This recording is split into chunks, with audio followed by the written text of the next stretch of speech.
Gloire à toi en ce lieu. Gloire à toi dans nos cœurs. Gloire à toi dans nos vies. Gloire à ton saint nom sur cette nation. Gloire à toi, Seigneur Jésus, sur toute la terre. Gloire à ton saint nom.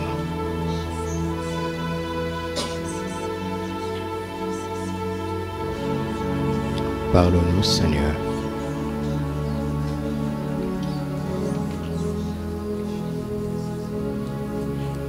Parle à nos cœurs par ton esprit et accomplis ta parole par ta puissance.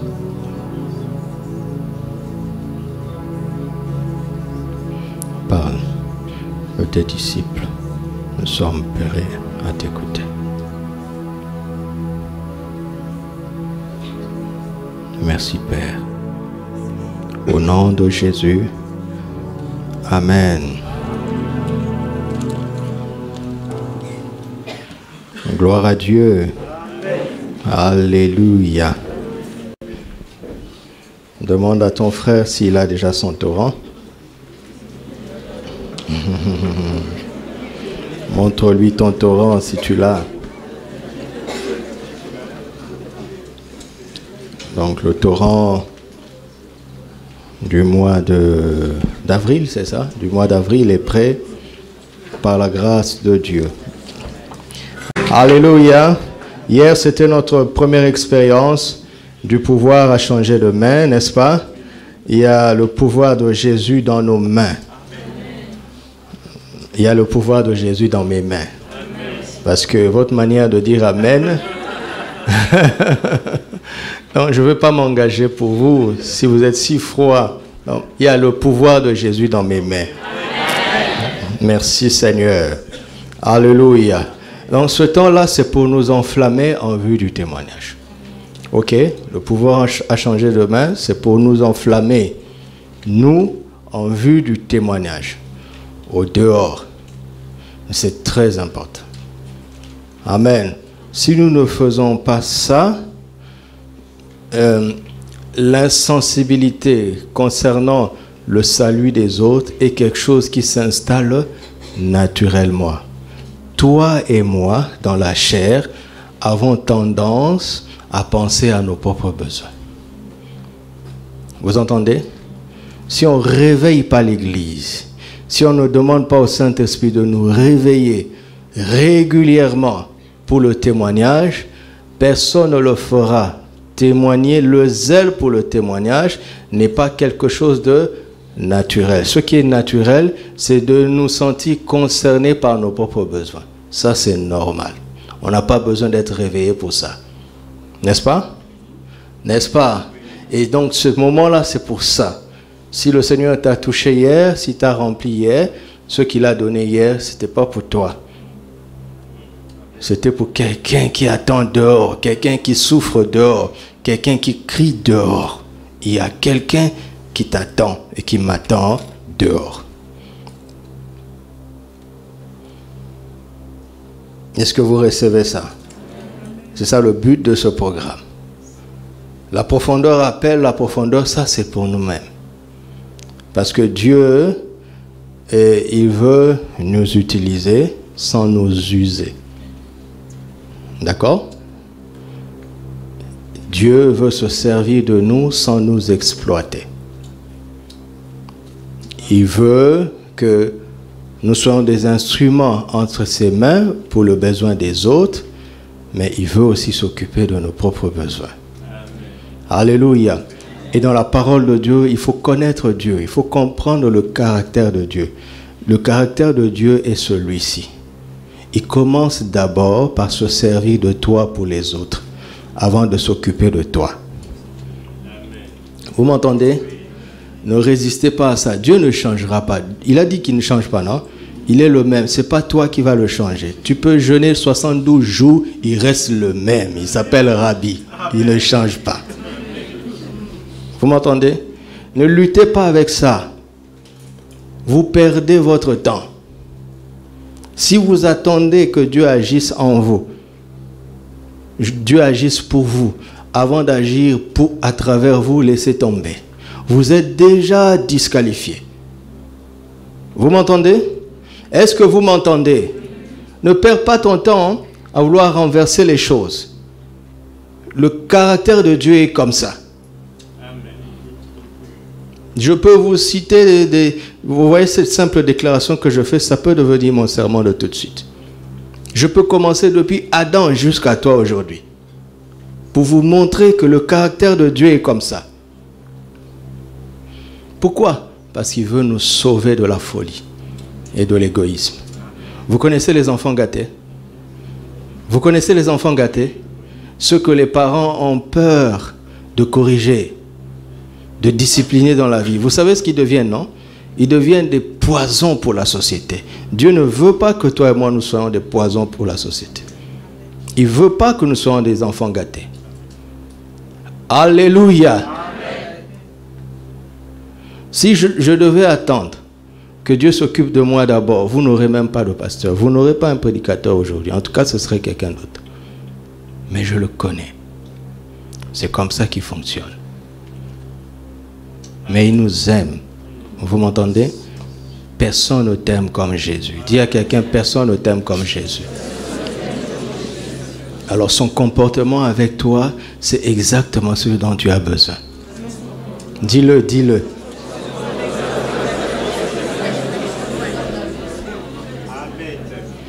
Alors, il a été annoncé que jeudi et vendredi, c'est le pouvoir à changer de main, c'est pour nous-mêmes. D'accord? On va commencer ça. Je vais faire comme l'ancien Élie tout à l'heure. Les vertueux et les sages. La profondeur appelle la profondeur, c'est pour nous-mêmes. On va commencer ça mercredi. D'accord? On fait une parenthèse. J'ai dit mercredi, je ne me suis pas trompé.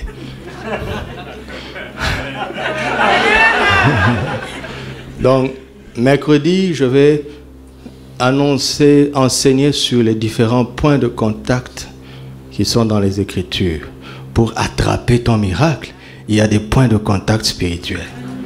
D'accord? Donc, mercredi, on va enseigner sur les différents points de contact spirituels. Et mercredi, on va pratiquer ça pour les défis, pas les problèmes. Corrigez ça quand vous annoncez. Le pouvoir à changer de main, ce n'est pas pour nos problèmes. Moi, je n'ai pas de problème. Tu en as? Ton nom là, tu n'as pas de choix de toute façon. C'est pour nos défis. Jeudi, c'est pour nos défis spirituels et de santé. Les défis spirituels et les défis de santé. Vendredi, c'est pour les défis familiaux et financiers. D'accord? Alléluia. Alléluia. Gloire à Jésus-Christ. Amen. Sommes-nous prêts pour recevoir la parole de Dieu? Luc chapitre 6, verset 40. Luc 6, verset 40. Le disciple n'est pas plus que le maître, mais tout disciple accompli sera comme son maître. Lisez avec moi, 1, 2, 3. Le disciple n'est pas plus que le maître, mais tout disciple accompli sera comme son maître. Affichez-moi dans la parole vivante, et après l'ancien, il va nous lire dans la version amplifiée, en anglais, et il va traduire pour nous en français. Parole vivante, Luc 6, 40. Un disciple ne...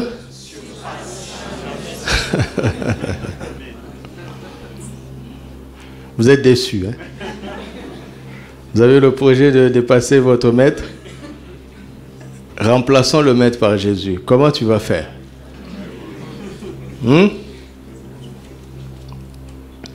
Mais lorsque sa formation sera achevée, il sera quoi? C'est formidable. Maintenant, remplaçons le maître par Jésus et nous sommes ses disciples, n'est-ce pas? Donc, en tant que disciples de Jésus, je ne le surpasserai jamais. Ce n'est même pas mon projet. Mais j'ai un but. Lorsque ma formation sera achevée, mon but, c'est d'être semblable à lui en tout point.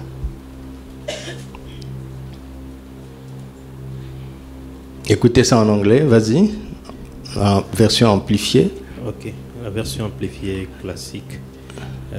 A pupil is not superior to his teacher, but everyone, when he is completely trained, en parenthèse, readjusted, Oui, c'est ça que je veux. Tout ce qui est entre parenthèses, là, tu lis ça. Readjusted, restored, set to rights, and perfected will be his will be like his teacher. Donc ça veut dire. Attendez d'abord. Maintenant interprété par l'esprit. Vas-y.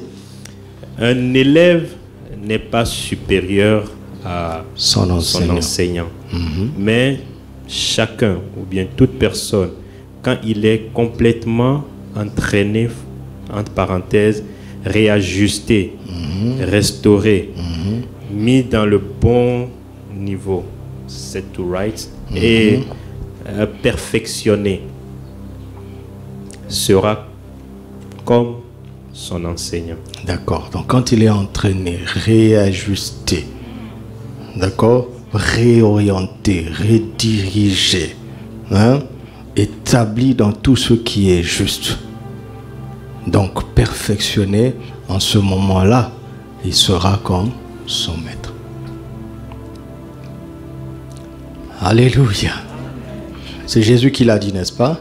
Notre titre est celui-ci, l'autorité du disciple de Christ. L'autorité du disciple de Christ. On dit en tout point, n'est-ce pas? Nous serons semblables à lui en tout point.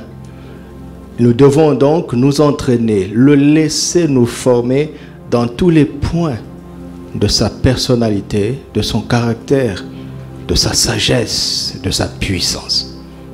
Et ce matin, nous allons circonscrire ce principe sur le terrain de l'autorité.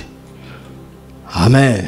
Donc, en tant que disciple de Jésus, mon autorité ne surpassera jamais celle de Jésus, mon maître. Amen. Alléluia.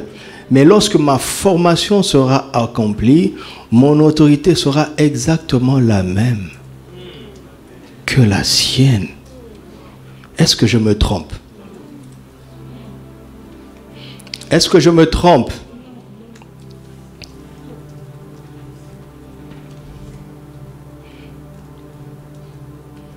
Si notre autorité ne le surpassera jamais, ce n'est pas un problème. Mais notre autorité peut égaler la sienne. Est-ce que je me trompe? Si je me trompe sur cette théorie de base, ce principe de base, je n'ai plus rien à dire dans la suite. Je veux que nous soyons d'accord. Sur le terrain de l'autorité, notre autorité ne surpassera jamais celle de Jésus. Mais puisque nous sommes ses disciples, si nous le laissons nous former dans ce domaine, un jour viendra où notre autorité sera semblable à la sienne.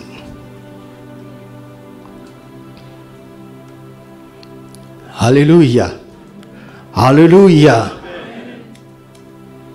Jean chapitre 14, verset 12. Jean 14, verset 12. En vérité, je vous le dis, celui qui croit en moi fera aussi les œuvres que je fais, et il en fera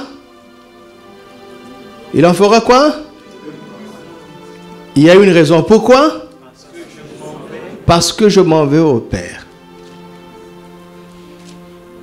Jésus dit que celui qui croit en lui fera les œuvres qu'il fait, et il fera de plus grandes. Il y a une raison. Pas parce que nous devenons plus grands que lui. La raison, il l'a dit. La raison, c'est que lui, il est allé au ciel.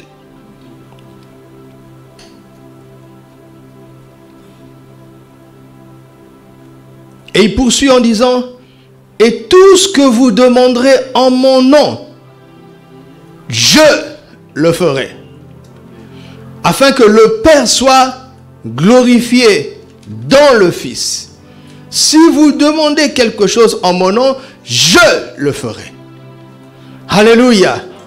Donc si nous faisons ce qu'il fait, c'est lui qui le fait au travers de nous. Si nous faisons plus que ce qu'il n'a fait, c'est lui qui continue de le faire au travers de nous. Il n'y a aucune raison de s'imaginer être supérieur à lui, parce que c'est lui qui le fait. C'est lui qui aura décidé dans ta vie ainsi que dans la mienne de faire de plus grandes choses. Ce ne sera pas nous, c'est lui qui le fera. Comment? À travers son esprit. Parce qu'il a dit, il vous est avantageux que je m'en aille, car si je ne m'en vais pas, le consolateur ne viendra pas vers vous. Parce que je m'en vais au Père, c'est parce que en allant au Père, je vous enverrai mon esprit. Et je continuerai à travailler en vous. Le monde vous verra, vous, mais vous saurez que c'est moi qui agis au travers de vous. Par mon esprit.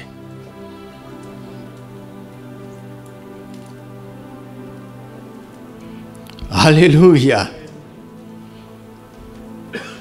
Jean chapitre 20, verset 21. Jean 20, verset 21. Jésus leur dit de nouveau, la paix soit avec vous. Comme le Père m'a envoyé, moi aussi je vous envoie. Alléluia. Qu'est-ce que Jésus dit ici? Il dit, comme le Père vous a envoyé, moi aussi je vous envoie. Qu'est-ce qu'il est en train de dire? Comme le Père vous a envoyé, moi aussi je vous envoie. Qu'est-ce qu'il est en train de dire? Il est en train de dire ceci. Je vous envoie exactement comme le Père m'a envoyé. Vous entendez? Jésus nous envoie exactement comme le Père l'a envoyé. Si vous voulez comprendre comment Jésus nous envoie, il faut chercher à comprendre comment le Père l'a envoyé. Amen.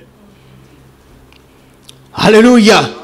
Comment est-ce que le Père a envoyé Jésus dans le sein de Marie? Par le Saint-Esprit. Comment est-ce que le Père a envoyé Jésus de ville en ville, de village en village? Par le Saint-Esprit. Et comment est-ce que Jésus va nous envoyer?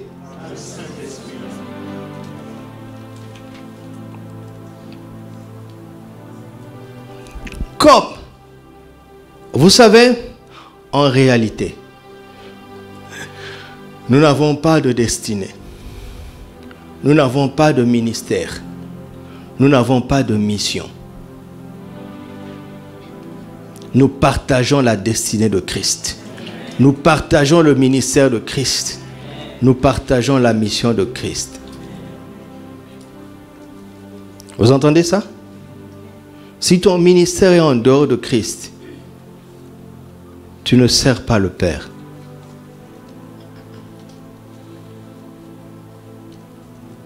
Vous savez que nous avons été prédestinés à être semblables à Jésus. Quelle destinée tu cherches? Qu'est-ce que tu cherches? Quel ministère tu cherches? Nous n'avons même pas de message. Jésus est notre message.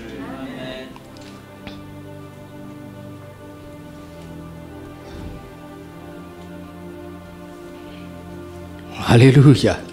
Acte chapitre 4, verset 13. Acte 4, verset 13. Lorsqu'ils virent l'assurance de Pierre et de Jean, ils furent étonnés, sachant que c'étaient des hommes du peuple sans instruction. Mais ils les reconnurent pourquoi? Pour avoir été avec Jésus.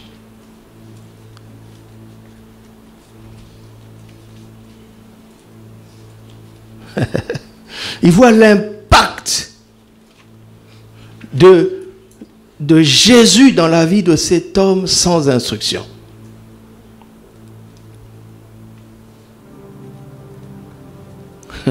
Là où le monde va, mes amis, rien d'autre ne va nous donner de l'assurance que le fait de savoir que Jésus est avec nous. Vous m'entendez? Ton instruction, tes compétences, tes capacités naturelles ne pourront pas résister à l'esprit de terreur qui est en train d'envahir le monde. La seule manière d'être plein d'assurance, c'est de se souvenir que Jésus est avec nous. Alléluia. Il dit, voici, je suis avec vous tous les jours jusqu'à la fin du monde. Alléluia. Alléluia. Mon récent séjour en Côte d'Ivoire m'a permis de rencontrer plusieurs pasteurs. Et j'ai rencontré un missionnaire qui est venu de la Suisse et un autre qui est venu des États-Unis. Et ils partageaient leurs défis. Vous savez quoi? Les défis sont les mêmes maintenant en Europe. Est-ce que vous savez qu'il est maintenant autant interdit de parler publiquement de Jésus en Europe qu'ici? Est-ce que vous savez ça? Vous ne savez pas encore, hein? Même en Suisse, il m'a raconté son expérience de la Suisse et un peu de la France et de l'Italie. Il n'y avait aucune différence qu'ici.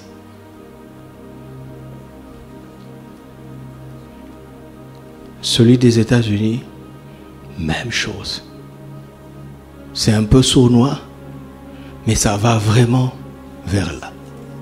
Le monde est en train de se barricader contre le nom de Jésus. Et cet esprit-là, la seule manière de lui résister, c'est de savoir que Jésus est avec toi. Ne vous trompez pas, hein? Ne vous fiez pas à vos positions, hein? Ou à votre instruction, hein?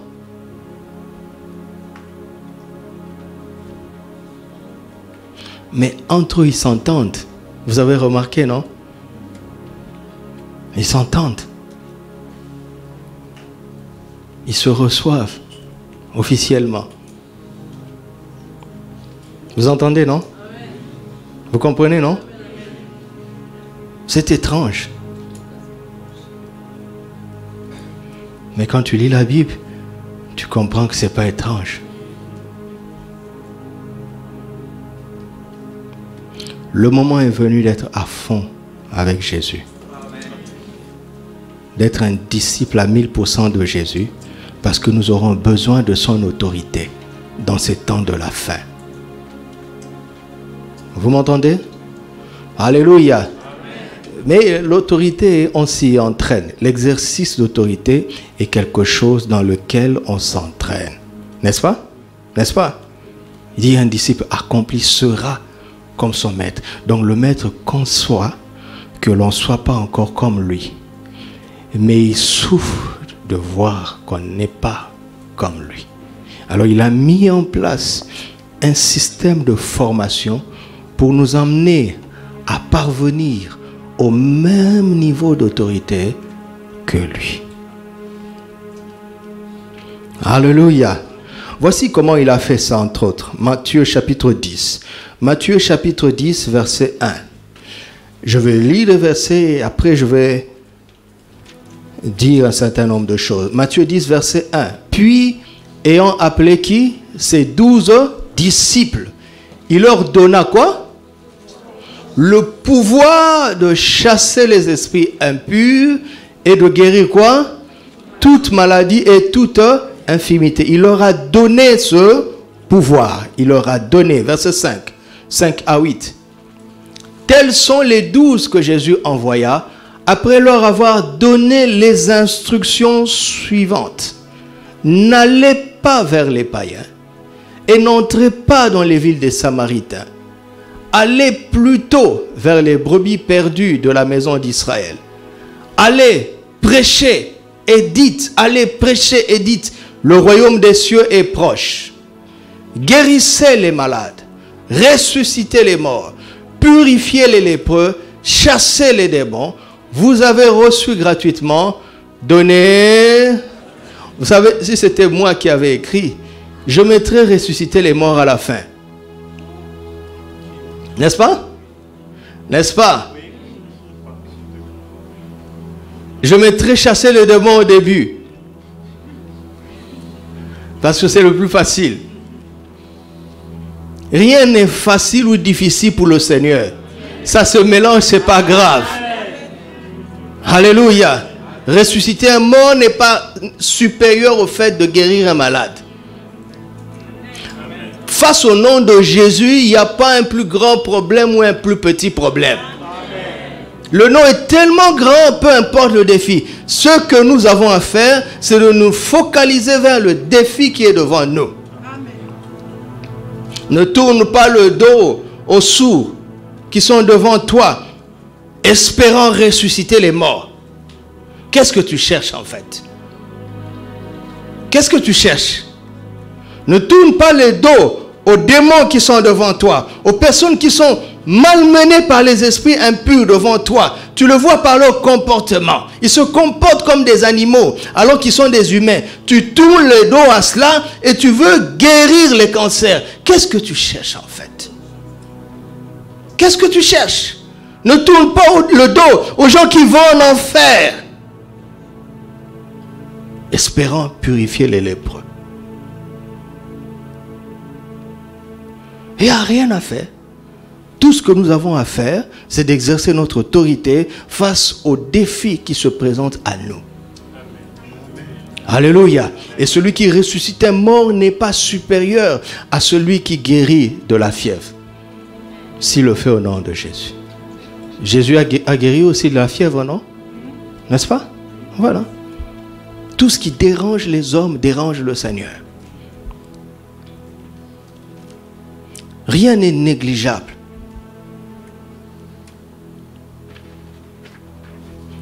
Veux-tu savoir là où le Seigneur attend que tu agisses? Regarde simplement le besoin qui est devant toi. Ne va pas chercher ailleurs. Marc chapitre 3, versets 13 à 15. Marc 3, 13 à 15. Il monta ensuite sur la montagne, il appela ceux qu'il voulut et ils vinrent auprès de lui. Il en établit 12 pour les avoir avec lui. Vous voyez les implications dans Acte 4, non? Il est reconnu pour avoir été avec Jésus. Passer du temps avec Jésus, ce n'est pas rien. Il déteint sur toi. Cette heure que nous avons passée dans l'adoration, ce n'est pas rien. Son parfum est resté sur nous. Ne néglige pas tout le temps que tu passes avec Jésus. Si tu sembles n'avoir pas encore vu de grandes choses, voici la réponse. Il veut d'abord la communion avec toi et avec moi. Et quand le moment sera venu pour que tu fasses ce qui est écrit dans le livre à ton sujet, l'Esprit te remplira et tu seras rempli d'assurance, tu t'étonneras toi-même. Et quand tu agiras, ce qui impressionnera les gens, ce n'est pas tant ce que tu as fait, mais l'assurance qui t'anime. Une assurance inexplicable parce que tu ne l'as appris nulle part. Il y a une seule explication, le fait d'avoir été avec Jésus. C'est pour ça que j'aime la présence du Seigneur. Je me cache, je passe des heures et des heures. Quand tu commences ça au début, la chair commence à te proposer des idées. Connecte-toi un peu. Tu sais, il y a un email auquel tu dois répondre. Tu sais, il faut suivre aussi les infos de temps en temps, non? Est-ce que tu sais ce qui est en train de se passer au Maroc? Je connais cette voix-là. Il dit, chut, ne me dérange pas. Et si tu résistes, après tu rentres dans un moment où tu n'as plus faim. Tu n'as plus besoin de rien. Tu sais même plus quoi dire. Ça veut dire que tu es entré. Reste là. Reste, reste. Il n'a pas dit là établis les 12 pour qu'ils viennent prier longtemps. Et restons d'abord ensemble. Seigneur, je ne sais pas quoi te dire. Il dit moi aussi. Vous voyez? Qu'est-ce qu'on fait? Juste restons juste ensemble. Et sa présence déteint sur toi. Parfois tu lis un verset, ça devient un monde. Et ton intellect dit, lis le verset de la suite. Considère le contexte, tout le chapitre, mais ton esprit dit, reste là.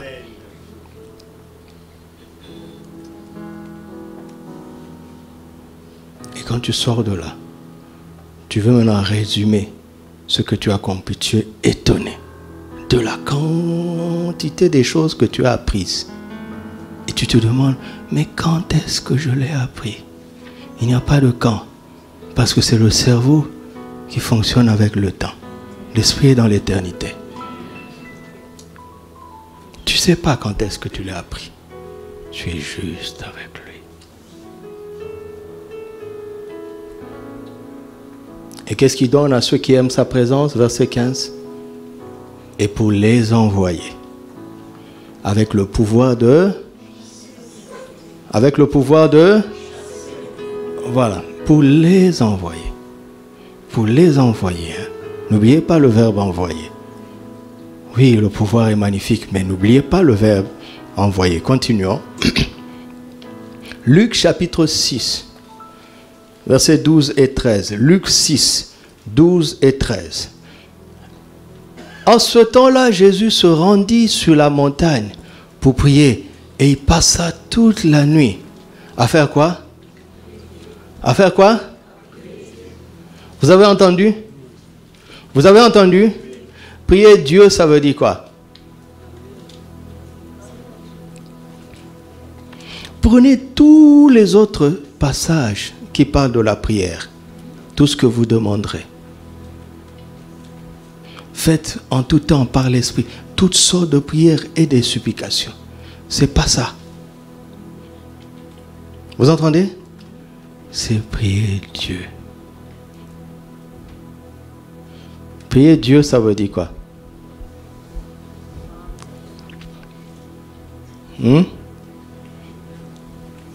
Vous savez pas, hein? On va attendre. C'est pas juste. C'est pas parler à Dieu. Parce que parler à Dieu, ça t'arrange. Parce que parler de tes problèmes à Dieu, c'est parler à Dieu.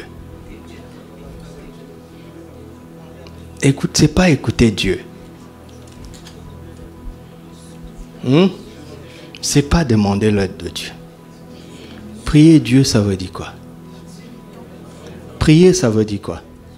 Oublions d'abord Dieu. Prier, ça veut dire quoi? Tu le dis tout souvent, non? Je t'en prie. Tu dis que je t'en prie, non? Ça veut dire quoi? Supplier.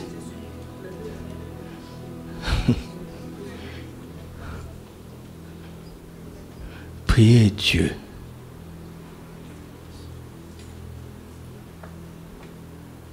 Jésus a passé toute la nuit à prier Dieu. C'est-à-dire que son besoin, c'était Dieu. Et il n'exigeait pas Dieu. Il suppliait Dieu pour lui-même. Pour lui. Il montrait comment il désire ardemment Dieu lui-même. Vous entendez ça? Vous entendez ça? Priez Dieu lui-même. Lui-même. Pas prier Dieu pour. Il y a un point. Vous entendez? Vous m'entendez? Lui-même. Les besoins dans ce monde ne finiront jamais. Vous savez ça, non? Vous savez ça? Chaque chose que tu recevras de Dieu va faire appel à un autre besoin et tu reviendras à Dieu pour qu'il t'aide à cause du besoin qu'a provoqué le don qui vient de lui, et ce sera comme ça, ainsi de suite et sans fin. À un moment, il faut s'arrêter. Quand tu pries Dieu, tu mets point. Tu n'ajoutes plus rien. De temps en temps, il faut s'arrêter et dire, c'est toi, papa.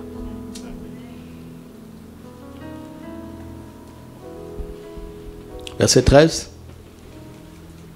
Quand le jour parut, il appela ses disciples et il en choisit 12, auxquels il donna le nom d'apôtres. Apôtre veut dire quoi? Envoyé. Il a tellement prié Dieu que Dieu lui a révélé son cœur.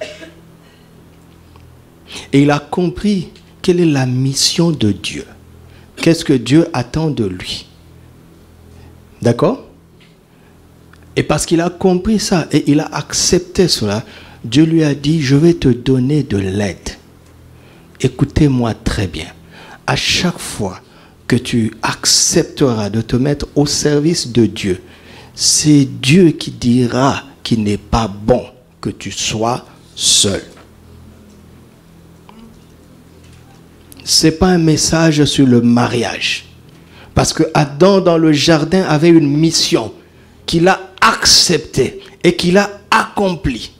C'est Dieu qui va penser aux personnes qui vont t'aider à accomplir, pas tes ambitions, mais la mission divine.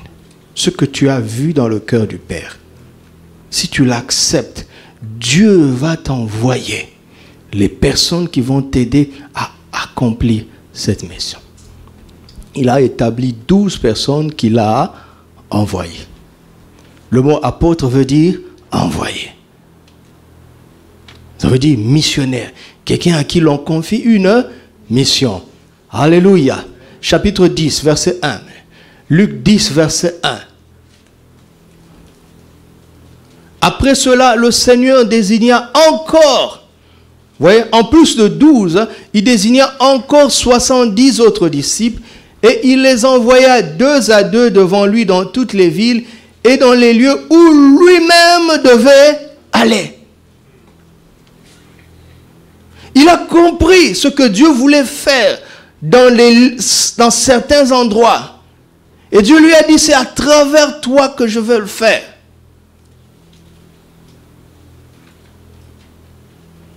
Et Dieu lui a dit, voici les gens qui vont t'aider à le faire. Voici 12 personnes. Voici encore 70 personnes. Là où tu es censé aller, j'ai réservé 70 personnes qui iront là-bas à ta place et qui auront le même impact que toi. Quand ils auront posé les pieds là-bas, c'est comme si toi-même tu étais allé. Parce que je sais que là où tu vas, tout le monde sait que j'y suis. Vous avez compris ça? Tout se règle dans notre lieu de communion. Tout se trouve là-bas. Il n'y a rien à aller chercher ailleurs. Il n'y a aucune lettre de demande à faire. En ce qui concerne la mission divine, tout se règle dans la communion. C'est là où il y a les bonnes personnes. C'est là où il y a les stratégies. C'est là où il y a les ressources. C'est là où il y a la provision. Dans le lieu de communion. Car le secours nous vient de l'Éternel qui a fait les cieux et la terre. Le secours ne vient pas des États-Unis. Le secours ne vient pas de la France. Le secours ne vient pas de l'Afrique. Je lève les yeux vers les montagnes. D'où me viendra le secours? Le secours me vient de l'Éternel qui a fait les cieux et la terre.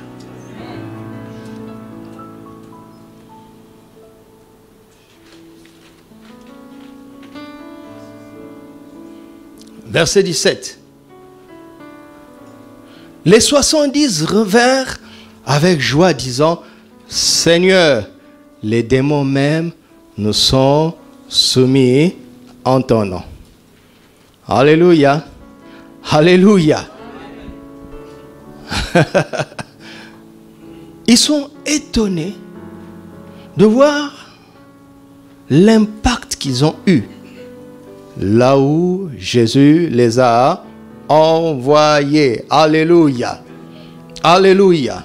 Maintenant, pour exercer cette autorité, je vais vous donner quelques éléments avec lesquels nous devons nous entraîner quotidiennement. Amen. Pour parvenir au même niveau d'autorité que notre Maître, le Seigneur Jésus. Vous êtes prêts? La toute première des choses à faire pour exercer l'autorité, c'est l'obéissance. Alléluia. Alléluia. L'obéissance. Dites avec moi l'obéissance. Vous savez, le problème de l'Église de notre temps, c'est qu'on parle tellement de foi, de la foi, de la foi, de la foi. Mais on ne voit pas grand-chose. Parce que la foi est un terme sommaire. Jésus a admiré une grande foi quand un soldat lui a dit, « Moi qui ai des supérieurs, qui suis soumis à des supérieurs, n'est-ce pas? J'ai des soldats sous mes ordres. Je dis à l'un, va, et il va. Je dis à l'autre, viens, et il vient. » Donc, à cause de cela, pas besoin que tu te déplaces. Dis seulement une parole, et la maladie va s'exécuter. Il souligne la soumission et l'obéissance. Vous savez, quand vous lisez Matthieu 10, verset 1, la Bible dit, Jésus appela les 12 et il leur a donné le pouvoir, n'est-ce pas? Il leur a donné le pouvoir sur les esprits impurs, n'est-ce pas? Il leur a donné. Et ils ont reçu. Mais après il dit, allez! Et s'ils n'étaient pas allés, ils ne vivront rien. Ils ne verront rien. Vous m'entendez? Vous m'entendez? Veux-tu savoir quelle puissance tu as reçue, quelle autorité il y a dans le nom de Jésus? Il faut obéir. Vous m'entendez? Est-ce que vous m'entendez? L'église de notre temps n'aime pas ça. L'église de notre temps vient s'asseoir et dit, pasteur, bénis-nous, prêche-nous. Nous voulons recevoir. Nous voulons recevoir. Mais veux-tu savoir ce que tu as reçu? Il faut comprendre pourquoi tu l'as reçu. La Bible dit, ils allèrent. Marc 16, 20. Ils allèrent prêcher partout et le Seigneur travaille avec eux. Ce que nous avons vu dans Jean 14, verset 12, n'est-ce pas? Je le ferai, je le ferai. Et le Seigneur a travaillé avec eux quand? Quand ils allèrent. Alléluia. L'obéissance. L'obéissance est la première chose que tout maître attend de ses disciples, n'est-ce pas? Si tu n'es pas obéissant, tu n'es pas disciple. N'est-ce pas? N'est-ce pas? Un disciple, ce n'est pas simplement quelqu'un qui suit bien les leçons. Suivre bien les leçons, c'est la base. Mais on voit son cœur dans les actions. C'est là où on voit les cœurs des gens. Vous m'entendez? C'est là où on voit nos cœurs. Je me mets même dedans. Les gens peuvent être assis là, ils vous donnent l'impression d'être d'accord, ils vous donnent l'impression d'accepter. Mais quand tu lui dis fais ça, c'est là où tu vois s'il est obéissant ou pas.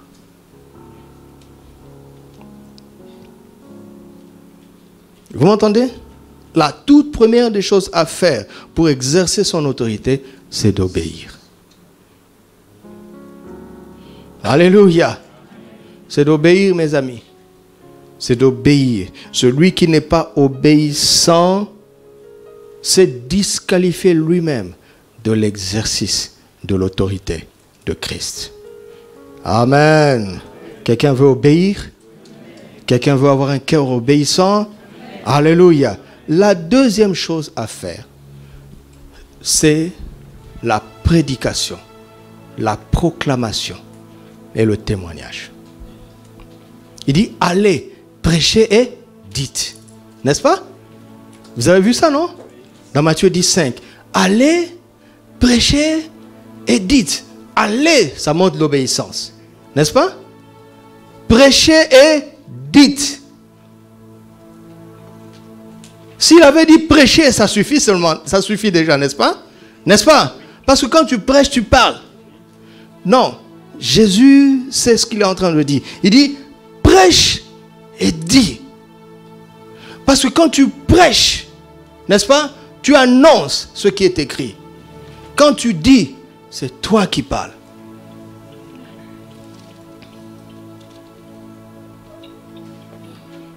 Si je te dis parle, tu vas dire ce que tu penses, n'est-ce pas? N'est-ce pas? Est-ce que vous me suivez? Mais si je te dis prêche, tu dis pas ce que tu penses. Tu dis les Écritures. Vous comprenez ça? Donc il dit, prêche les Écritures et parle. Qu'est-ce que tu dis après avoir dit qu'il est écrit ceci? Qu'est-ce que toi tu dis ensuite? Hein? Qu'est-ce que tu dis ensuite? Après avoir cité les Écritures, après avoir proclamé les Écritures, qu'est-ce que tu dis ensuite?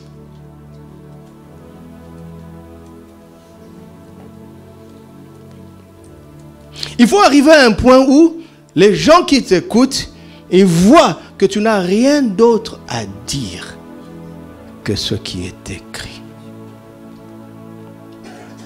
Que ton message est en fait l'évangile. Ton commentaire n'ajoute rien et n'enlève rien. Ce sont tes mots à toi parce que tu connais ton voisin. N'est-ce pas? Tu sais plus ou moins comment il pense. Tu connais son problème. Tu connais aussi son décalage avec les Écritures. Tu lui cites les Écritures, ça c'est prêcher. Maintenant tu traduis l'évangile avec un langage qu'il comprendra sans affecter la quintessence du message. Ce sont tes mots au service du message. Vous m'entendez? Prêchez et dites. Je mets mes mots au service du message. Vous savez que les langues évoluent, n'est-ce pas? N'est-ce pas?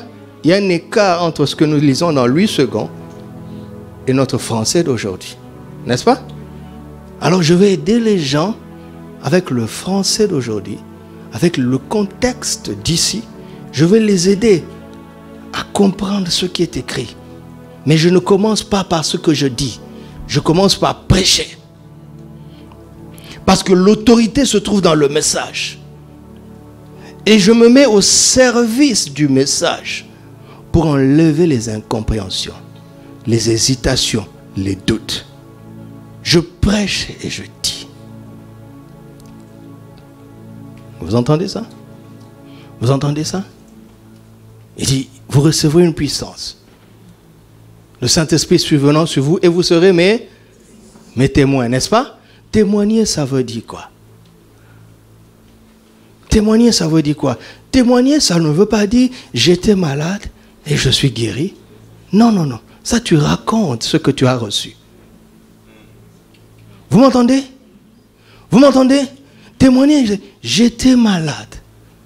Et j'ai vu dans les Écritures que par ces meurtrissures, j'ai été guéri. J'ai cru en ça et j'ai reçu la guérison. Mais mon problème, mon besoin à moi, c'était la maladie. Toi, tu es en bonne santé. Tu as un autre besoin. S'il a fait avec moi, il le fera avec toi. C'est ça, témoigner. C'est pas raconter son expérience. C'est mettre son expérience au service des Écritures. Pour que tout le monde se retrouve. Quand tu fais ça, l'évangile libère sa puissance. Alléluia! Vous voyez, donc au-delà de l'obéissance, le travail du disciple, c'est de connaître les Écritures. Le travail du disciple, c'est de soumettre ses pensées et ses propos à ce que l'Écriture dit. C'est ça le travail de l'Écriture, du disciple. Parce qu'il ne nous a pas seulement envoyés. Et il ne nous a pas seulement envoyés pour prêcher. Il nous a envoyés pour prêcher et pour dire. Alléluia. Et il ne faut pas que tes propos affaiblissent l'Écriture. Il ne faut pas que tes propos exagèrent l'Écriture. Dieu ne fera jamais ce qu'il n'a pas dit. En trop ou en moins. Vous comprenez ce que je dis là? Est-ce que l'Église me suit? Dieu ne fera jamais ce qu'il n'a pas dit. Amen. Si tu exagères, pensant que les gens vont être tellement émus, c'est là où tu passes à côté. L'exagération affaiblit le message. Si tu atténues, parce que tu veux te limiter au niveau des gens, tu affaiblis l'Écriture. Il faut que tes propos soient en harmonie totale avec le message. Amen. Alléluia. Écoutez, si on fait une expérience ici, je dis au frère Jean-Christophe d'aller dire à ceux qui sont en haut de faire ceci. Et Jean-Christophe transmet ça à Jack. Jack transmet à son épouse transmet à la sœur transmet à son époux. Au bout de la chaîne, moi-même je serais étonné du message. Je dis, vraiment, est-ce que c'est moi qui ai dit ça? Vous comprenez? Nous devons être exigeants avec ce qui est écrit. Vous m'entendez?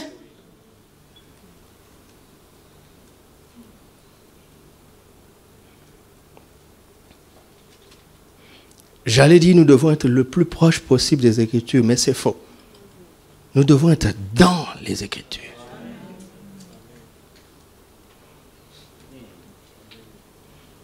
Quelqu'un a le cancer, par ses meurtrissures, vous avez été guéri. Quelqu'un a la grippe, par ses meurtrissures, vous avez été guéri.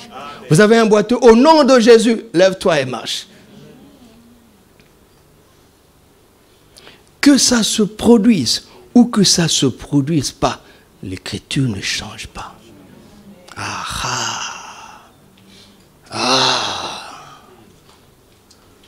J'ai acheté l'autobiographie de Billy Graham. Il raconte toute sa vie. Je n'ai pas encore le temps de le lire. J'ai juste considéré la table de matière. Quand on vous parle de Billy Graham, qu'est-ce qui vous vient à l'esprit? Ce grand télé-évangéliste qui faisait des grandes campagnes d'évangélisation. Savez-vous qu'il a été pasteur dans plusieurs églises locales avant? Est-ce que vous savez ça? Quand on parle de Kenneth Hagin, un homme que Dieu a utilisé beaucoup dans les miracles, savez-vous qu'il a été pasteur d'une église baptiste? Renard Bonquet, savez-vous qu'il a été pasteur dans plusieurs églises en Afrique australe sans voir aucun miracle? Mais si au bout du compte, ils avaient pensé comme les autres, le temps de miracle est passé. C'est fini. Vous comprenez? Je n'ai rien d'autre à faire que de dire ce qui est écrit.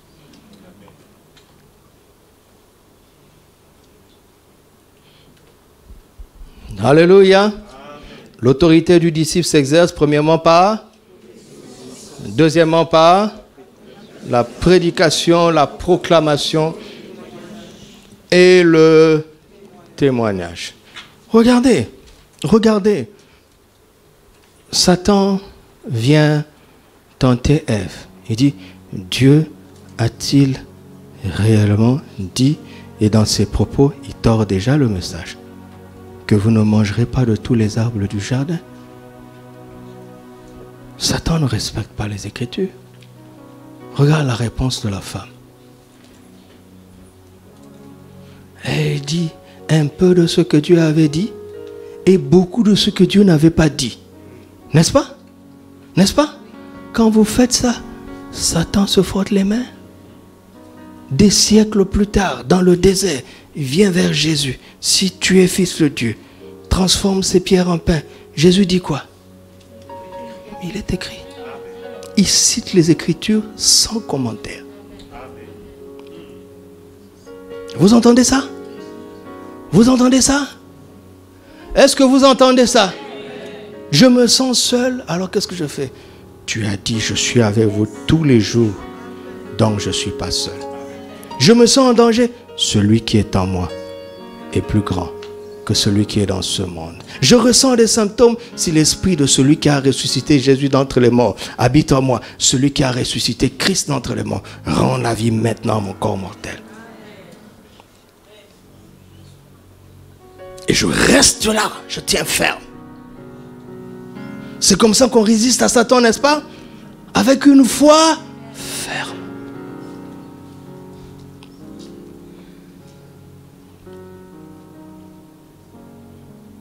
Est-ce que vous savez que vous pouvez vivre un miracle en tordant les Écritures? Mais parce que vous avez dit le nom de Jésus, le démon s'en va, mais il fuit en riant. Il dit, une personne de plus dont la confiance n'est pas absolue dans les Écritures. Et une personne qui ne respecte pas totalement les Écritures peut exercer de l'autorité, mais il ne parviendra jamais à l'autorité, au niveau de l'autorité de Christ. Alléluia. Alléluia. Toi et moi, dans quelques années, nous allons faire des choses extraordinaires. Nous allons commencer maintenant. Mais nous allons faire de très grandes choses par ce secret-là. Je ne quitterai pas la terre sans faire de plus grandes choses.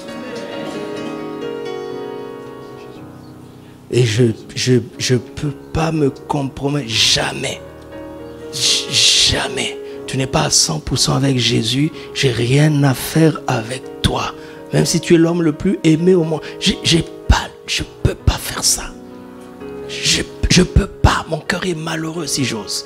Je ne peux pas faire ça. Je resterai là. Même si je suis en minorité, je resterai là. Pourvu que Christ soit en moi. Parce que Christ en moi, c'est ça l'espérance de la gloire. Rien d'autre. Je ne suivrai pas la mode qui marche. Quand je sens que ce n'est pas totalement la parole de Dieu là. C'est vrai que ça marche, hein? Mais ce n'est pas totalement. Je ne suis pas ça. Je ne suis pas ça. Ça ne va jamais loin. 30 ans, 40 ans plus tard, vous voyez, ça ne devient rien du tout. Alléluia. La troisième chose, c'est l'humilité. L'autorité s'exerce dans l'humilité. Pourquoi je parle de l'humilité? Jésus dit, vous avez reçu gratuitement, donnez gratuitement. Souvenez-vous que vous avez reçu. Tous les miracles que vous avez faits, c'est parce que je vous ai donné le pouvoir. N'allez pas faire croire à qui que ce soit que vous êtes capable. Vous m'entendez? Est-ce que vous m'entendez? Jésus n'a jamais dit que sans toi, il ne peut rien faire. Il a dit que sans lui, tu ne peux rien faire. N'allez jamais faire croire à une église que si tu n'es pas là, ils sont foutus.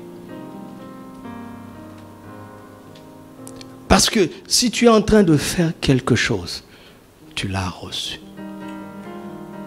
Et tu l'as reçu gratuitement, donc sur la base d'aucun mérite. Alors reste humble. Alléluia. Alléluia. Ça, c'est le troisième niveau, le test, la troisième épreuve. C'est l'épreuve de l'humilité. Alléluia. Quatrième épreuve, c'est l'épreuve de l'assurance. L'assurance. L'assurance. Mes amis, le verbe prêcher est un mot autoritaire. N'est-ce pas? Quand tu parles et que tu parles sans assurance, les démons le sentent. Vous savez ça, non? Quand il y a un peu de peur en toi, les démons le flairent. Ils savent flairer l'adrénaline. Vous savez ça? Est-ce que tu sais que les chiens flairent l'adrénaline? Les animaux, vous savez, l'adrénaline c'est quoi? C'est une substance, une hormone que l'on sécrète quand on a peur. Et les félins le sentent.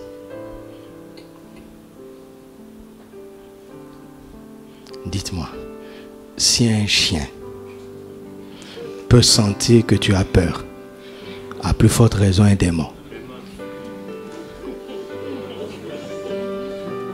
Hein? Vous voyez des gens qui disent, oh nom de Jésus, mais il a peur. Vous savez, la vie, il faut vivre parfois, hein, pour connaître. J'ai connu des gens qui sont très hardis, mais des trouillards. Je vous assure, quand ils commencent à hausser le ton, en fait, c'est l'expression de son insécurité. Tu ne peux pas le savoir jusqu'au jour où tu dis, hé, mon frère, tu veux dire que tu as peur. Vous allez voir un pasteur, il prêche la soumission. En fait, il est insécure. En réalité, il est en train de dire, s'il vous plaît, ne me désobéissez pas. Il masque ça sous le ton et sous une forme de message. Mais les choses, c'est en esprit, vous savez. Les mots sont que des supports. Je vous ai dit dernièrement, n'est-ce pas? Quand Abraham disait à sa femme, chérie, tu sais que tu es ma soeur, non? Tu sais que tu es très belle. Donc si on va dans un pays étranger, tu dis que tu es ma soeur. L'homme avait peur. Vous voyez un champion dehors, mais il y a encore la peur en lui. Un jour, la dernière fois que j'ai été convoqué par la police, ça s'est transformé finalement en une conversation. En fait, je ne sais pas ce qu'il voulait. Il me pose des questions. Déjà, il demande les papiers, je montre. Il demande d'où je viens, je montre. Après, il pose des questions, ça va dans tous les sens, quoi. Finalement, je disais, mais le gars, il cherche quelqu'un pour causer ou quoi? Il s'ennuie ou quoi? Et à la fin, il me regarde, il me dit, mais tu sais, ce qui me dérange avec toi, c'est que tu n'as pas peur de nous. Il a dit nous, hein? Il ne parle pas de lui. Je lui ai dit, ai-je une seule raison d'avoir peur? Vous savez ce que je fais? Il dit oui. On peut même te dire ce que tu manges, ce que tu achètes au supermarché. Et en effet, tu n'as aucune raison d'avoir peur. J'ai dit alors, enfin je ne l'ai pas dit, mais j'ai voulu lui dire alors pourquoi ça vous dérange? Qu'est-ce que Satan cherche? Dites-moi, qu'est-ce que Satan cherchait? Était-ce que l'homme mange du fruit? Certes. Était-ce que l'homme désobéisse? Certes. Mais qu'est-ce que l'homme a ressenti en premier lieu, après la désobéissance? Quoi? Qu'est-ce qu'il cherche? C'est de semer la peur en toi.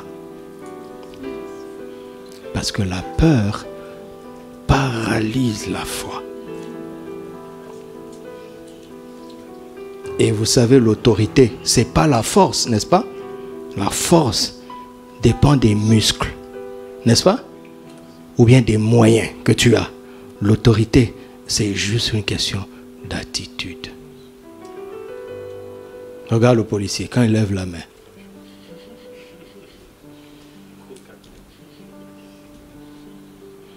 Tu peux foncer sur lui. Ce n'est pas par la force qui t'arrête. Vous comprenez?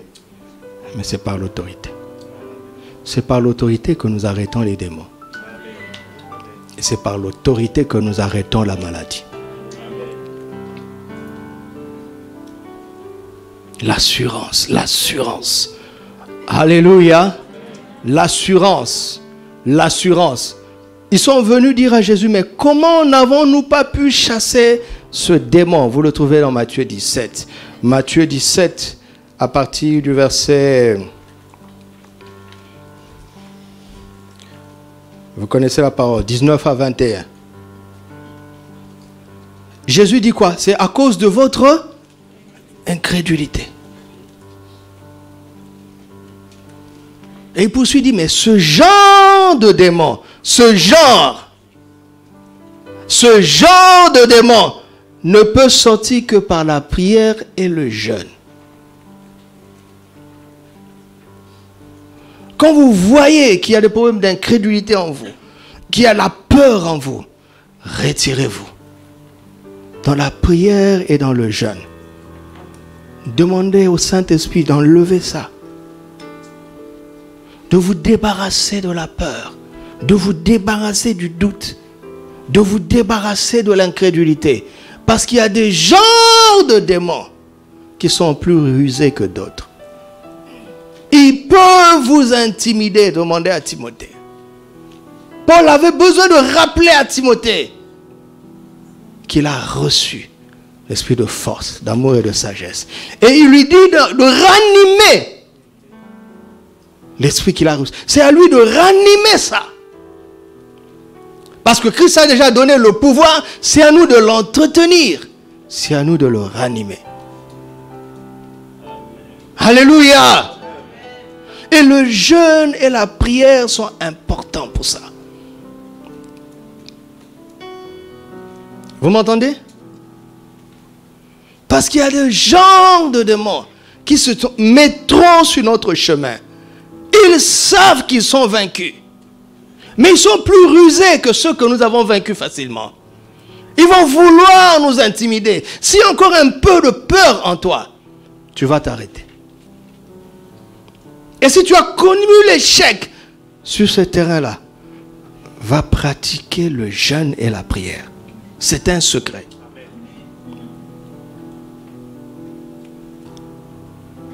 Un disciple du Seigneur doit pratiquer le jeûne et la prière pour éradiquer toute peur en lui, toute incrédulité en lui. Pour que sa foi dans le nom de Jésus soit de plus en plus totale. Alléluia. L'assurance, mes amis. L'assurance. Vous savez, dans cette vie, on essaie de nous faire douter tout le temps. N'est-ce pas? Mais nous devons être pleins d'assurance comme Étienne. Plein d'assurance. Amen. Et l'assurance, ce n'est pas d'abord dans l'intonation de voix. Non, c'est dans ton attitude. Dans ton attitude. Le démon sait qu'il ne peut pas te faire bouger. Être sûr de Jésus, être sûr du message, être sûr de l'évangile. Nous devons travailler à cela. Être plein d'assurance par rapport au message. Amen. Amen. Jésus ne peut pas me décevoir. Jésus ne peut pas me tromper. Jésus ne peut pas échouer. Je suis convaincu de ça. Et la dernière des choses, c'est la révélation. Alléluia. Alléluia. Ils sont venus dire à Jésus, en Luc chapitre 10, verset 17, même les démons nous sont soumis en ton nom. Vous savez ce que Jésus dit? Il commence au verset 18, il commence par dire, je voyais Satan tomber du ciel comme un éclair. Ça veut dire que Jésus était là. Il ne t'enverra jamais tout seul. Amen. Sur le terrain. Jamais. Si tu t'envoies seul, tu vas échouer. Et il cesse d'être fidèle. Après il dit, ne vous réjouissez pas de ce que les démons vous soient soumis. Mais réjouissez-vous plutôt de quoi? De ce que vos noms sont écrits dans les cieux. Après cela, il fait quoi? Il tressaillit de joie. Je te loue, Père, de ce que ces choses que tu as cachées aux sages, tu les as révélées aux petits enfants. Vous voyez? Révélées. N'est-ce pas? Révélées. révélation va affermir notre autorité. La révélation de quoi? Des choses que Dieu a cachées. Dites-moi, ce que Dieu a caché, qui peut le trouver? Quand j'étais enfant, je faisais le cache-cache avec mes oncles. Si mon oncle se cache pour que je ne le trouve pas, je ne peux pas le trouver. Mais il n'y avait pas un endroit où je pouvais me cacher sans qu'il me trouve. N'est-ce pas? Parfois, dans mon intelligence d'enfant, je trouvais la meilleure de cachets. Je dis là vraiment. Et puis l'enfant,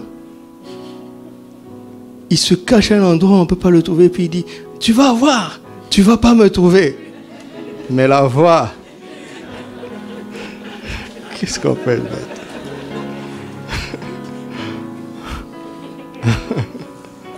Ça t'est pas arrivé, hein? Dernièrement, un petit enfant m'a fait ça. J'ai ri parce que ça m'a rappelé moi-même. Parce qu'en effet, je ne pouvais pas imaginer qu'il allait être là-bas. Et comme l'erreur, il dit, tu vas pas me trouver? Je dis, mais il ne fallait pas parler.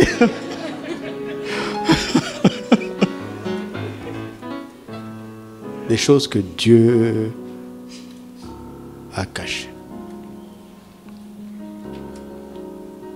Ce qui réjouit Jésus ici, ce qui lui donne des transports d'allégresse, ce n'est pas les démons qu'on a chassés. Mais c'est la révélation qu'on a de ce qu'est Jésus face au défi de la vie. C'est la révélation qu'on a de ce que nous sommes en lui face au défi de la vie. Vous m'entendez? Vous m'entendez? Oh Seigneur, moi ça me fait tellement du bien. Regarde, la Bible dit que Dieu est fidèle. Il ne permettra jamais que tu sois tenté au-delà de tes forces. Mais avec la tentation, il montrera aussi les moyens pour en sortir. Qu'est-ce qu'il est en train de nous dire? Il est en train de dire, si Dieu permet que tu affrontes 100 démons, sachant qu'il ne permettra jamais que tu sois tenté au-delà de tes forces, avant de commencer le combat, quelle révélation il veut que tu aies? Il veut que tu saches qui tu es, ce que tu ne savais pas toi-même. Alors, tu enlèves les 100 démons là, parce que les démons, c'est rien du tout. Maintenant, mets tous les défis auxquels tu fais face. Avant la victoire, puisqu'il va nous donner la victoire. Alléluia. Avant la victoire, dans quelle attitude tu vas prendre ta couronne? Dans quelle attitude? Dans quelle attitude? Parce que l'autorité est d'abord une question d'attitude. Tu commences par dire, Seigneur, donc tu veux dire que tu pensais que je pouvais supporter ça? J'ai jamais su que je pouvais supporter ça. Personne ne m'a dit que je pouvais supporter ça. Personne ne m'a appris ça. Et toi, tu veux dire que tu savais que j'allais supporter ça? Il dit oui, je sais ce que j'ai caché en toi. Personne ne l'a su parce que j'ai caché quelque chose en toi.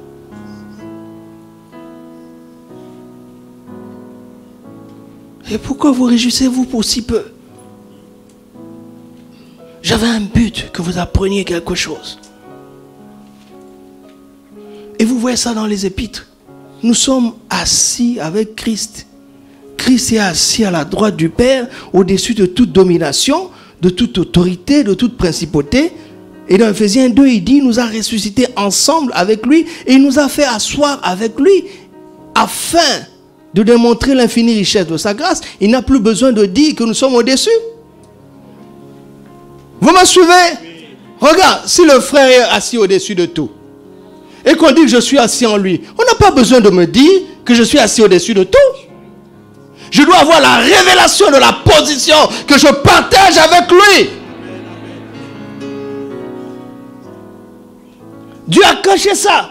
Il veut simplement que le siècle voie l'infinie richesse de sa gloire. Mais ça, c'est les siècles qui voient. Toi et moi, que voyons-nous? Que voyons-nous?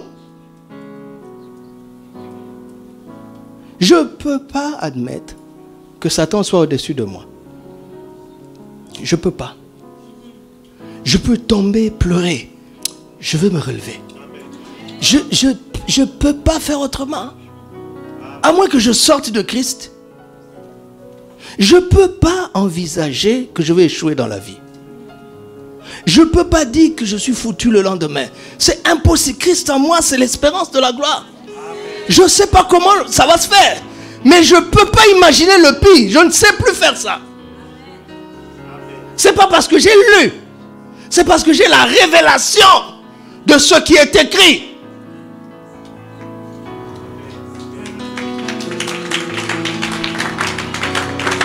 Est-ce que je ne pleure pas? Oui, je pleure. Oui, je pleure. Mais ce n'est pas moi qui pleure, c'est mon âme. C'est mon âme qui pleure. Le temps qui se dégonfle. Il va me retrouver là où je suis, en Christ, au-dessus de tout. Je ne sais pas. Je ne sais pas. Tu es aux États-Unis. Tu es en Éthiopie, tu es au Maroc, tu es en Christ. Donc le lieu ne fait pas la différence. Parce que Christ est le souverain partout. Donc ce qui importe pour moi, c'est d'être en lui. Peu importe les dominations, les puissances qui prévalent dans cet endroit.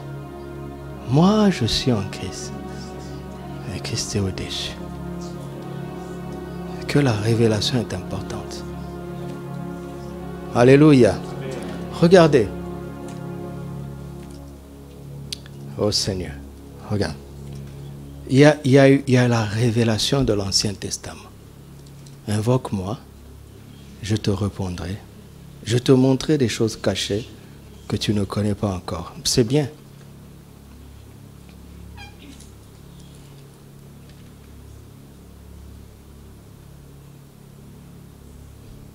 Mais si tu sais qui est Christ et ce que tu es en lui, tu n'as pas toujours besoin de savoir ce qui se passe.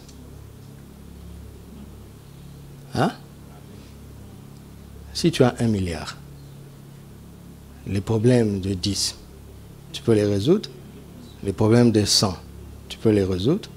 Les problèmes de 1000, tu peux les résoudre. Les problèmes d'1 million, 100 millions, tu peux les résoudre? N'est-ce pas?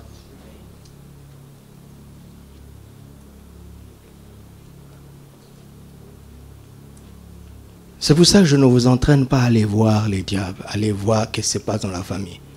Je sais faire ça. Mais je ne fais plus ça. J'ai vu des familles être détruites à partir d'un don spirituel vrai. Vous comprenez? On a dit que le père avait fait ça, c'est pour ça que les enfants ont ça. D'accord? Et on a découvert ça par le don spirituel. Et on a brisé ça. Les enfants ont été libérés.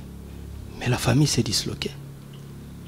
Donc, en tant que quelqu'un qui médite, je regarde de loin, je dis, Seigneur, le problème est résolu, mais le plan du diable a continué.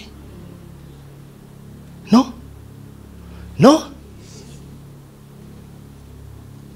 Mais si on prêche les enfants et on leur dit, quel que soit le pacte que papa a fait, quelle que soit l'alliance qu'il a fait avec une domination, Christ est au-dessus et toi tu es au-dessus.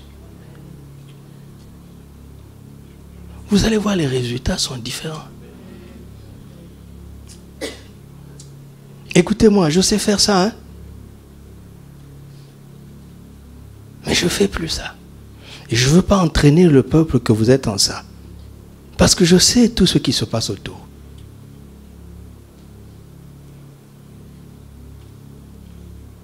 La révélation. Il y a une autre révélation, les choses que l'œil n'a jamais vues, que l'oreille n'a point entendues, qui ne sont même pas montées dans le cœur de l'homme. Dieu l'a révélé aux enfants par l'Esprit. Dites-moi, quel piège du diable qu'on peut savoir aujourd'hui, qui ne s'est jamais passé avant? Hein? Il n'y a rien de nouveau sous le soleil, non? Mais il y a des choses que l'œil n'a pas encore vues.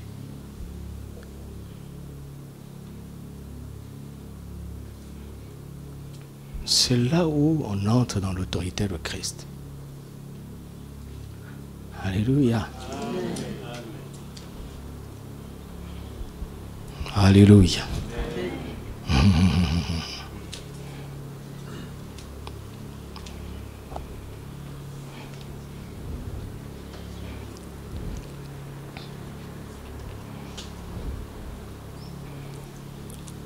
Alléluia.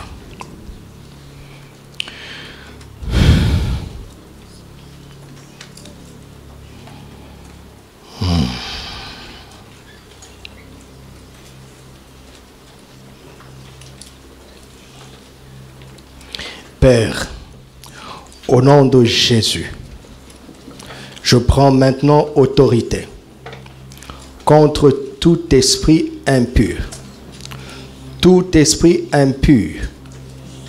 qui dérange ou qui influence qui que ce soit en ce lieu. Je t'ordonne maintenant d'arrêter de déranger ou d'influencer qui que ce soit en ce lieu. Au nom de Jésus, je déclare la fin de ton action. Je déclare la fin de ton règne.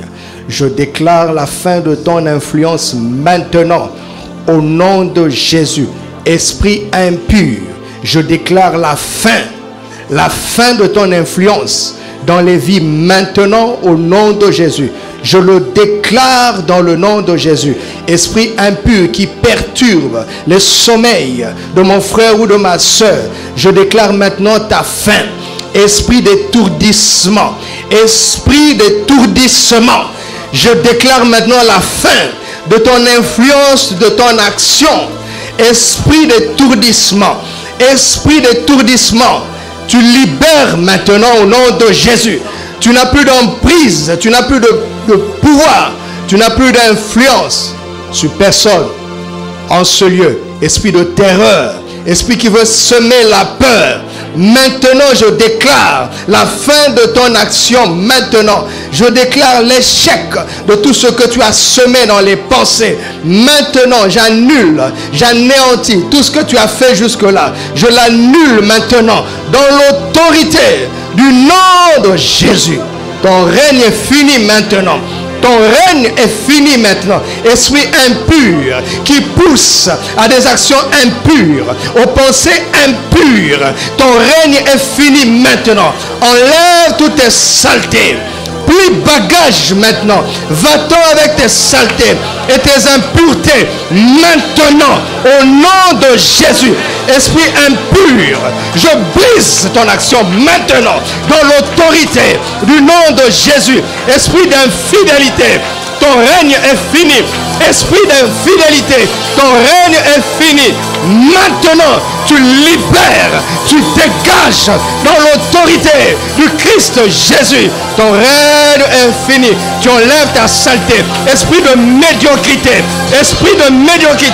tu libères maintenant. Tu libères maintenant. Je t'ordonne de libérer maintenant.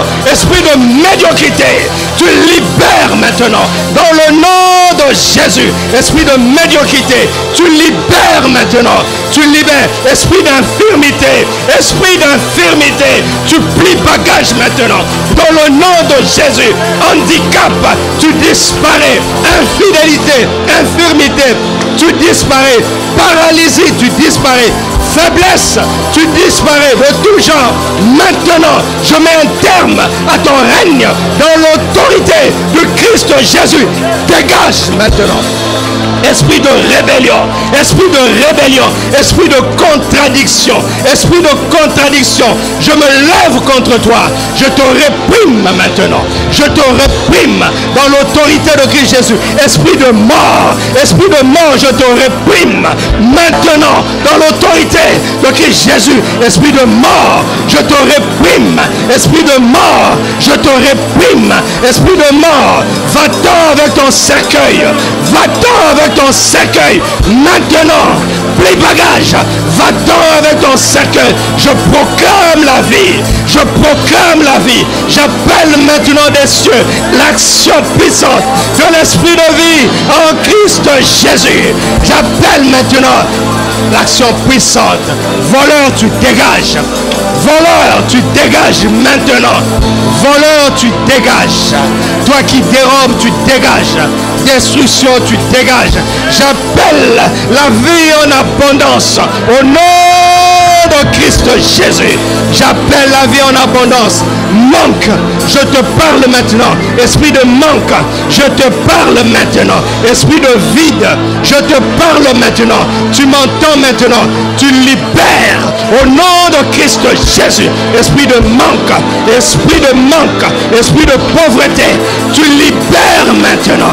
Esprit d'erreur, esprit qui pousse à l'erreur, esprit qui pousse au mauvais choix, aux mauvaises décisions, tu dégages maintenant. J'appelle la sagesse de Christ. J'appelle la sagesse de Christ. La sagesse prend place maintenant. Au nom de Christ Jésus, la sagesse prend place. Maladie, va-t'en. Maladie, je te parle. Quel que soit ton nom, va-t'en maintenant. Tu quittes le corps. Maladie, tu quittes le corps. Va-t'en maintenant, je te réprime. Maladie de tout genre, je te réprime.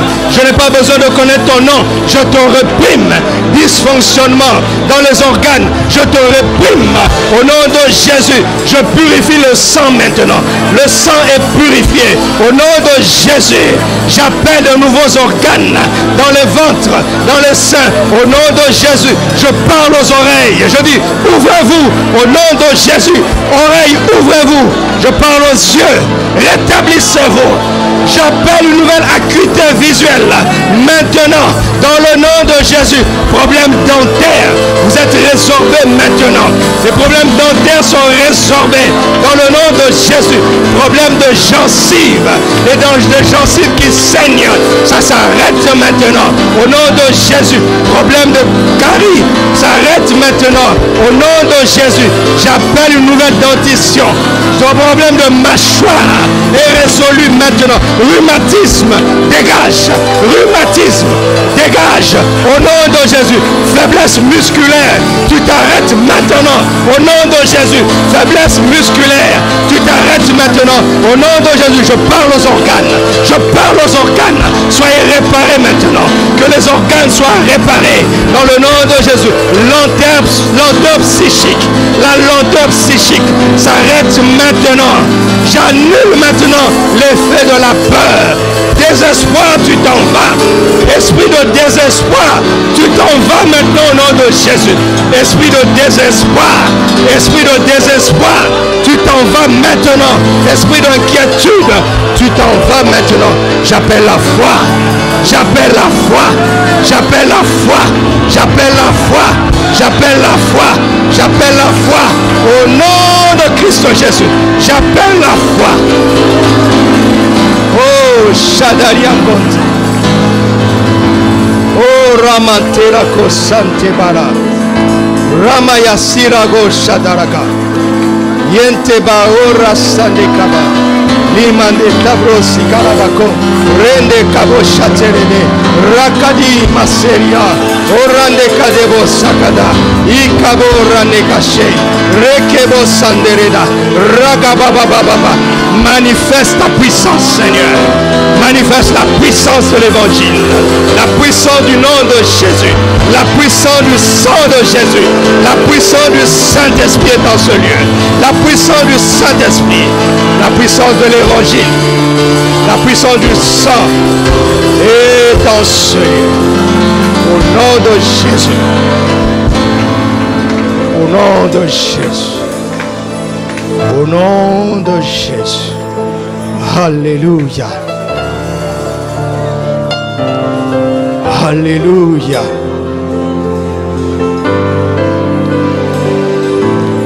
Alléluia. Commence à dire que tu es prêt à obéir maintenant. Parce que tu es un disciple déclare que tu es prompt à obéir. Que ton cerveau l'entende. Que toutes les fibres de ton être l'entendent. Tu es prompt à obéir. Parce que tu es un bon disciple. Je suis prompt à obéir. Je suis prompt à obéir. Car j'ai reçu de lui ce pouvoir. J'ai reçu de lui ce pouvoir. Jésus est mon Seigneur. Jésus est mon Maître. C'est pourquoi je suis prompt à l'obéissance. Jésus est mon Seigneur. Jésus est mon Maître. C'est pourquoi je suis prompt à l'obéissance. Je ne serai plus lent à obéir. Je deviens prompt à l'obéissance. Prompt à l'obéissance. Prompt à l'obéissance. Prompt à l'obéissance. Je prêcherai l'évangile.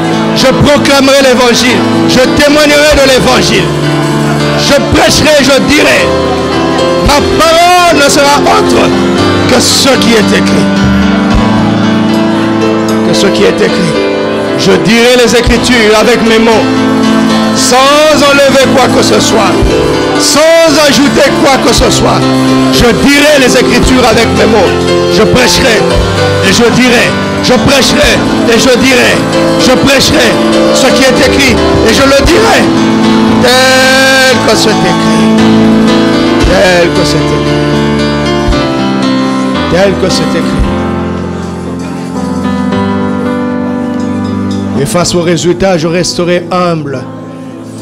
Humble. Car c'est toi qui le fais. C'est toi qui le fais, Seigneur. C'est toi qui le fais. C'est toi qui le fais. Seigneur, accorde la grâce de l'humilité à ce peuple que nous sommes. La grâce de l'humilité. Que nous soyons transparents.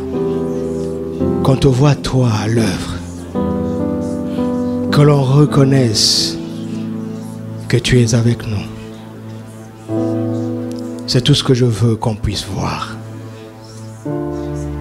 Que l'on ne s'arrête jamais à nous. Cela voudrait dire que nous avons échoué. Mais que par l'humilité, le monde puisse te voir avec nous. Puisse te voir en nous. Puisse te voir au travers de nous.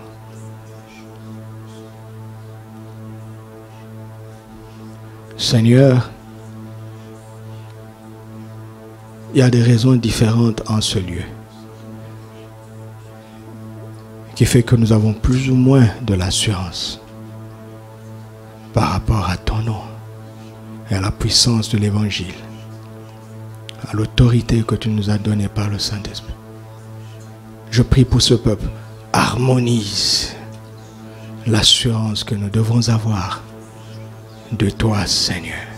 Fais de nous un peuple plein d'assurance. Plein d'assurance. Plein d'assurance. Que cette génération puisse voir un peuple plein d'assurance. Ils savent que ce en quoi ils se confient n'est pas fiable. Comment nous rejoindront-ils si nous sommes hésitants? Seigneur, que la grâce de l'assurance nous remplisse, nous anime, nous habite maintenant. Oh, l'Esprit est en train d'insuffler cela. Recevez maintenant. Recevez maintenant. Recevez. Soyez pleins d'esprit et d'assurance.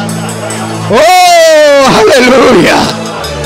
Car ce n'est ni par la force, ni par la puissance, mais c'est par mon esprit, dit le Seigneur. Soyez pleins d'assurance. Recevez cette assurance maintenant. Oh, Raïsta Bela Konta Barachadelele. Oh, Rayasi Kebaba. Oh, Yate. Oh, Sandika Borande Kese. Oh, Ranikaba Sarada Yaramanda. Oh, Shedere Kanto Porasintele.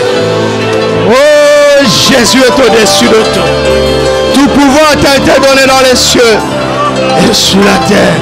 Nous n'avons rien à craindre, car celui qui est en nous est plus grand que celui qui est dans ce monde. Nous n'avons rien à craindre. Christ en nous, c'est l'espérance de la gloire. Nous n'avons rien à craindre. Nous n'avons rien à craindre. Nous n'avons rien à craindre. Oh, Alléluia. Alléluia. Alléluia. Merci.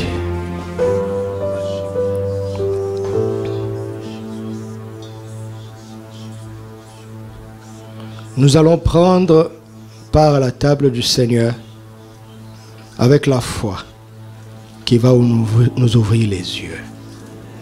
Comme il a fait dans Luc 24. Il a ouvert les yeux de ses disciples quand il a rompu le pain, afin que nous soyons remplis de l'esprit de révélation et de sagesse pour le connaître, car nous avons besoin de savoir ce que Dieu a caché. Il a caché aux sages et aux grands de ce monde, mais il avait prévu de les révéler à ses enfants que nous sommes. Si tu es prêt, lève-toi.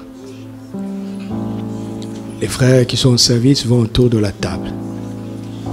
Toute personne qui est née de nouveau et qui a obéi à la première chose que Jésus demande à ses disciples, à savoir de se faire baptiser dans l'eau, se lève avec moi.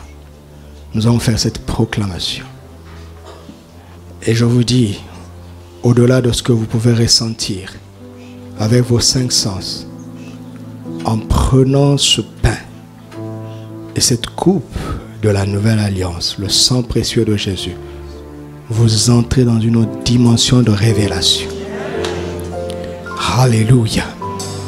Pour connaître ce que Dieu a caché. Pas les petites révélations dont les hommes parlent. Non, on ne parle pas de ça. Dieu a caché des choses dans les Écritures.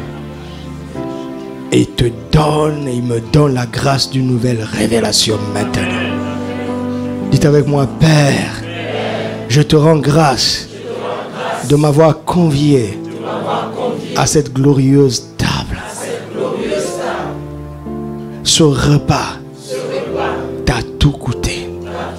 La vie de ton Fils unique, le Seigneur Jésus. Il s'est offert à nous. Et il vient à nous en ce jour sous forme de pain. Nous offrons son corps. Et sous forme de sang, nous offrons sa vie. Aujourd'hui, je crois et je déclare qu'en prenant part à ce repas, les yeux de mon cœur vont être illuminés. Et je reçois l'esprit de sagesse et de révélation pour connaître Christ, l'espérance que j'ai en lui, l'héritage glorieux que j'ai en lui et la puissance infiniment grande que je partage avec lui pour manifester son autorité sur la terre et confondre celui qui est en train de mentir le monde. Je viens à toi comme un instrument pour servir de lumière et de témoin de la vérité pour le salut du plus grand nombre. Par cette table, je me réjouirai de ce qui réjouit ton cœur. Et je gémirai de ce qui te fait gémir. Afin de prendre part non seulement à ta vie, mais aussi à ton ministère, à ta puissance, à ta mission et à ton autorité. Au nom de Jésus. Amen. Restez calme. Père, merci parce que ce pain, un simple pain, est maintenant transformé dans le corps de Jésus. Merci parce que cette coupe, le fruit de la vigne naturelle, est transformée par ton sang. Merci parce que nous sommes heureux d'y prendre part. À toi la louange et la gloire. Au nom de Jésus. Vous pouvez distribuer.